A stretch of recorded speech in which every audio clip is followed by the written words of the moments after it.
Merhaba arkadaşlar. Bugün sizlerle dördüncü dersimizi paylaşıyoruz. Dördüncü dersimiz 2 dörtlük bir kalıp üzerine gidecek. 3 farklı dizek yazdık bununla ilgili. Birinci dizeyimiz sadece dörtlük notalardan, ikincisi 4 ve 8'lik notalardan, sonuncusu 8'lik ve 16'lık notalardan oluşuyor. Bir önceki dersleri anımsamak için biraz bir şey anlatalım. 2-4 neydi? Neden 2-4'tü? 2 neydi? 4 neydi? Demiştik arkadaşlar 2 Taksim 4 demiş burada. Üstteki sayı bize kaç zaman olacağını söylüyor. 2 zaman diyor burada. Alttaki sayı 4. Hangi nota? Yani diyor ki 2 zaman olacak. Dörtlük nota olacak. Yani 2 tane dörtlük olacak. Ve dizekteki disiplin bu şekilde olacak. Birinci dörtlük, ikinci dörtlük disiplin tamam olmuş. Araya bir ölçü çizgisiymiş, dikey çizgi. Ölçü de buna diyoruz arkadaşlar. Bu bittiğinde iki tane dörtlük yan yana geldiğinde bir ölçü olmuş oluyor ve ölçü çizgisiyle yeni bir iki dörtlüğü yazmaya başlıyoruz arkadaşlar. Şimdi önceki derslerde V'lerden bahsetmemiştik. Sayıların arasına burada V'ler yerleştirdik. Bunlardan bahsetmemiştik. Bunlar arkadaşlar sayılar arasındaki boşlukları daha rahat ayarlayabilmemizi sağlıyor. Yani biz bir önceki derste 1, 2, 3, 4 diye saymıştık. Şimdi 1 ve 2 ve 3 ve 4 ve diye sayacağız. Ve göreceğiz ki V'ler de bazı vuruşlara denk geliyor. 8'lik notalarda V'ler de bir vuruşa denk geliyor. Sayı bir vuruşa ve sesi bir vuruşa. Şimdi birinci dizeyi yapalım arkadaşlar. Sadece sesleri yapalım. Hangi sesler çıkıyor diye. Başlıyoruz buradan. Son ve 2 ve 1 ve 2 ve 1 ve 2 ve 1 ve 2 ve. Bir daha yapalım arkadaşlar. 1 ve 2 ve 1 ve 2 ve 1 ve 2 ve şeklinde. Yani arkadaşlar dum ve dum ve ta ve ta ve dum ve ta ve şeklinde. Şimdi bunu Erbane'de deneyelim arkadaşlar.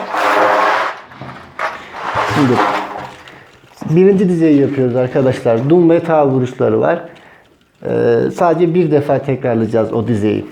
Son ve 2 ve 1 ve 2 ve 1 ve 2 ve 1 ve 2 ve şeklinde arkadaşlar. Şimdi bir alttaki dizeye geçelim.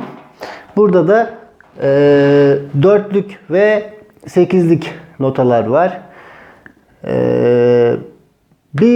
ve 2 ve 1 ve 2 ve 1 ve 2 ve 1 ve 2 ve yani arkadaşlar 1 ve 2 ve 1 ve 2 ve 1 ve 2 ve şeklinde. Okuyacak olursak vuruşlarını dum ta ka ta ta ka dum ka ta dum ta ka ta ta ka dum ka ta şeklinde arkadaşlar. Bir de Erbane ile deneyelim bunu. Son ve 2 ve 1 ve 2 ve 1 ve 2 ve 1 ve 2 ve bir daha deneyelim arkadaşlar. Son ve 2 ve 1 ve 2 ve 1 ve 2 ve 1 ve 2 ve şeklinde.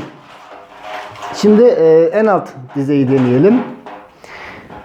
Burada 16'lık notalar da dahil olmuş arkadaşlar. Şimdi şurayı inceleyelim. Şu kısmı. Şimdi bu nota 8'lik. Bu iki notada 16'lık. Önceki derslerden hatırlayacağımız üzere arkadaşlar demiştik ki bir dörtlük nota 2 8'liğe eşit, bir 8'lik nota 2 16'lığa eşit. Şimdi burada bir dörtlük var. Bu bir 8'liktir. 4'ün yarısıdır.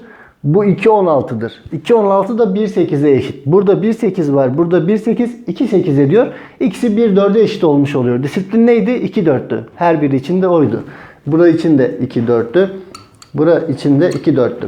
Şimdi 1.8'lik 2.16'lık 1.4'lüğe eşit olmuş oluyor. Burada da 1.4'lük S'imiz var. Yani 2.4'lük olmuş oluyor. Devamında da bu şekilde işliyor. Pekala bunu nasıl okuyacağız arkadaşlar? Bir tam vuruş demiştik. Elimizin belli bir mesafede aşağı inip aynı mesafede geri yukarı çıkması. Eğer inerken bir vuruş yapıp çıkarken bekliyorsak bu dörtlük vuruştu. İnerken bir vuruş, çıkarken bir vuruş alıyorsak bu 8'lik vuruş oluyordu bu ikisi. İnerken 2, çıkarken 2 alırsak bu 16 olmuş oluyordu. Hatırlayalım ilk ders arkadaşlar. Dörtlük için şuydu. Ta, ta. 8'lik için şuydu. Ta, ta, ta, ta. 16'lık için ta, ta, ta, ta, ta, ta, ta, ta. Dı. Şimdi burada bir tam vuruş var. İnerken bir vuruş, çıkarken 2 vuruş demiş. Yani ta, ta, ta, ta, ta, ta. Burada S, S. Ta, ta, ta, S. Ta, ta, ta, ta, ta, ta. En sonu için bir daha geliyorum arkadaşlar. Ta, ta, ta, S. Ta, ta, ta, S. Ta, ta, ta, ta, ta, ta. Vuruşları okuyacak olursak. Dum, taka, S. Ta, taka, S. Dum, taka, ta, taka. Şimdi Erbane'de deneyelim arkadaşlar bunu. 1 ve 2 ve son ve 2 ve 1 ve 2 ve 1 ve 2 ve 1 ve 2 ve 1 ve 2 ve 1 ve 2 ve 1 ve 2 ve şeklinde arkadaşlar. Bugünkü dersimiz bu kadardı. Sorularınız olursa yorum kısmından sorabilirsiniz. İzlediğiniz için teşekkür ederim. İyi çalışmalar dilerim. Hoşça kalın.